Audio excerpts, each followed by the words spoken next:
the way that they've been able to utilize Cat offensively in a multitude of different ways. Cat's been their MVP throughout the playoffs because of the different ways that they could utilize Cat, whether it's post-game mismatches or you get to a Knicks-Cavs series where Evan Mobley's able to play in a high drop and kind of funnel Cat into taking some tough shots. You eliminate Cat isolation, eliminate Cat post-ups, even some of the pick-and-pop stuff, and you use Cat more as a passing hub, or it's, Brunson ball. Karl-Anthony Towns just breaks this series for San Antonio, and I think there's multiple reasons why. I think number one, it's the fact that in this series, Karl-Anthony Towns offensively just forces the Spurs into a lot of uncomfortable positions for their defense, where you have like the one-man Wemby zone and stuff like that. And then, but not only is Cat such an outlier of a shooting big, he's such an outlier as a driver as well. So you'll have these possessions where he's legitimately attacking closeouts and getting downhill, also getting back into Wemby and using his frame at the rim. And then he's just too big and too strong and too agile to be guarded by like a Devin Vassell, a Champagne, even a Castle. He's generated free throw attempts on Castle. He's generated good shots at the rim on Castle because of these deep seals and stuff like that. The Knicks offense, statistically, they're one of the best playoff offenses of all time. But what makes them even more impressive is I think like not named 2017 Golden State Warriors. I don't know if there's a team over the past 2 decades. And I'm just going to say 2 decades just to not try to risk myself forgetting somebody for whatever reason. But I'm like fairly confident that,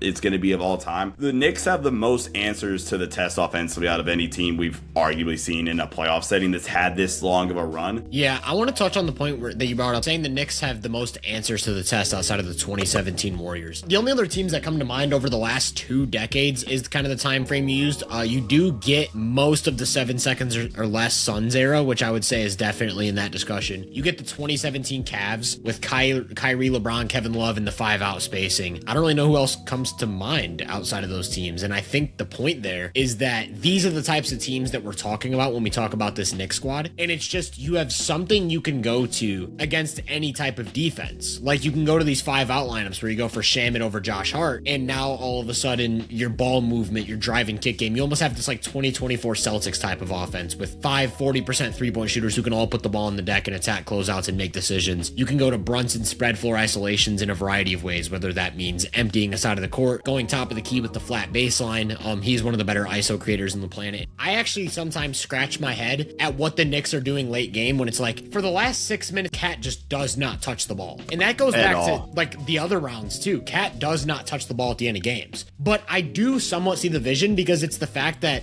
Brunson, for how inefficient he's been in this series, and the fact that he's not the most efficient creator on the planet anyways, because he's not a hyper athletic, not a hyper physically capable creator of manufacturing the most efficient shots on the planet. In these late game situations, it's primarily the fact that for a fact he's not going to turn the ball over, so you're getting a shot up, and that just improves the value of these half-court possessions so much. But then also, he can create a shot for himself no matter what the defense does to counteract him with the ball. So if he's drawing a double, if they're walling him off, if they're coming with some kind of aggressive gap help, maybe they're stunting and recovering, Brunson can get to his spots and rise up, and it's just like a matter of does he make it or does he miss it? Whereas with the Spurs, you can kind of force them to take the shots you want. Like Wemby in those late game situations, you want him taking the long two and you can make him take a long two. Fox, that if you duck under a screen, he's going to settle for the pull-up jumper. Harper and Castle just haven't yet figured out how to impose themselves on these games in the same way, just because of whether it's ball handling limitations, shooting limitations, cognitive limitations by being a first and second year player. You just don't see that level of assertiveness, and you don't see that level of versatility that you get with Brunson. And I also think one point, I've seen people talking about this on Twitter. I'm sorry, I can't remember the exact name that brought this up, but it's something I've kind of been thinking about for a while now. And it's like, why is Brunson unfazed by gap help?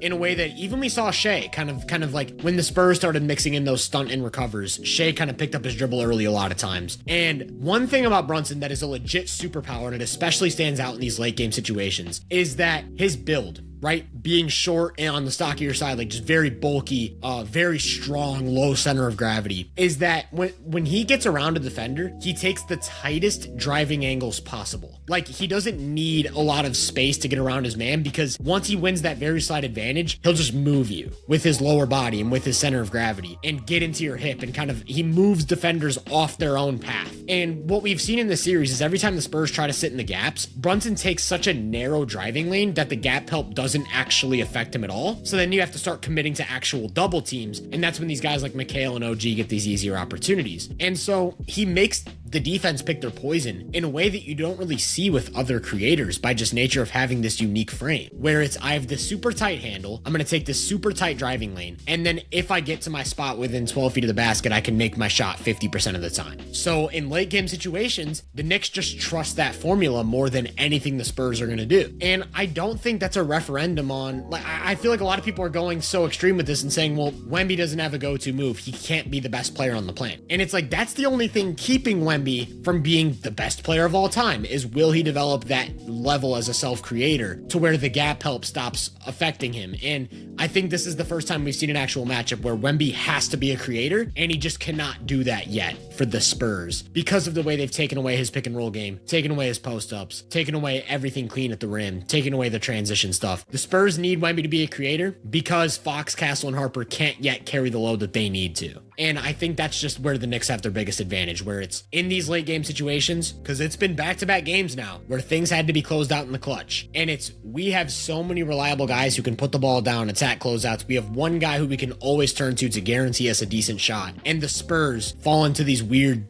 situations where they need Wemby to bail them out with a tough jumper over the top. And the Knicks have done such a good job on both sides of the ball of just executing better. That's what it comes down to. They've just executed better. But what's crazy is the offense in this series for the Knicks has been secondary to everything they've done defensively. It's just been a monstrous defensive performance across the board, especially when it comes to stopping Wemby. And it's so impressive to me that they've been able to do what the Thunder couldn't. And that's not let Wemby catch the ball with any sort of momentum going towards the basket. How many times have we seen Wemby catch the ball cleanly on a roll and dunk the ball? Or make a kick out of the short roll or whatever. It just doesn't happen because of the way the Knicks are defending pick and roll. So what they've done is they've had Cat play the ball in a high drop. He's getting up at the level of the screen and picking up the ball, and that's because you have to worry about the Spurs drivers, whether it's Castle, Harper, Fox. You can't let these guys turn the corner because that's when their offense is at its best. So Cat's gonna stop the ball, and he's done a great job of stopping the ball. Then what they do is whoever the first tag guy is, so let's say spread pick and roll. In the nail. Opposite wing, yep, immediate tag at the nail, and it's not just a tag, it's a straight up shoulder check to Wemby's core. And it's your momentum is going to be completely stopped, and you're going to have to start a new roll once I recover to my man. And then once Wemby starts rolling again, then the low man completely commits. Same thing, body check to Wemby, stop him,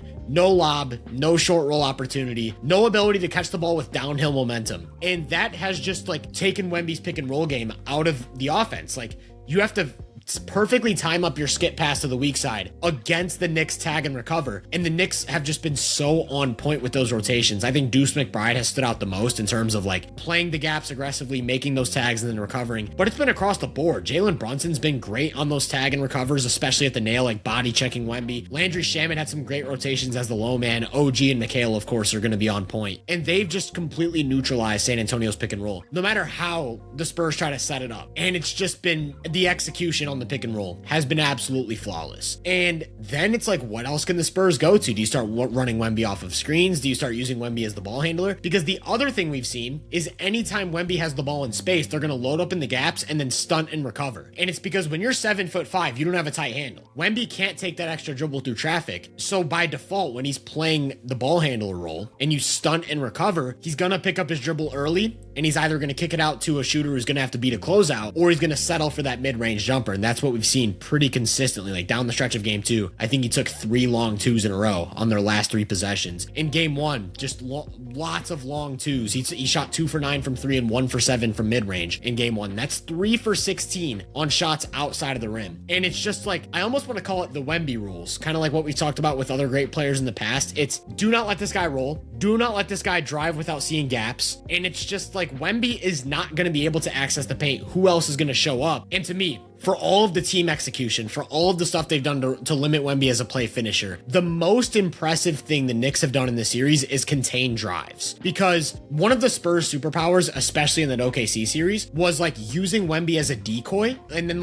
opening up space in the middle of the floor for the Spurs guards to get downhill. And then you get these big Dylan Harper performances, or a big Stephon Castle game, or De'Aaron Fox just working in space one-on-one. What the Knicks have done is they've not given up any switches, just no switches at all. Brunson's hedge and recover has been great. They're just not letting the Spurs hunt for any matchups they want. They have to win their matchups one-on-one. And then you've got guys like Deuce McBride, OG Anunoby, Josh Hart, Landry Shamet, Mikal Bridges, just moving their feet, moving their hips, turning their hips, being physical, pressuring the ball, not letting these guys get downhill. And the same thing, they're coming with those stunt and recovers in every gap. And they've just like taken all of San Antonio's offense out of the game. There's no open spot up threes. There's no driving lanes. Wemby can't get free in the paint. And most importantly, the transition offense has just disappeared. The Knicks defensive execution has been absolutely perfect.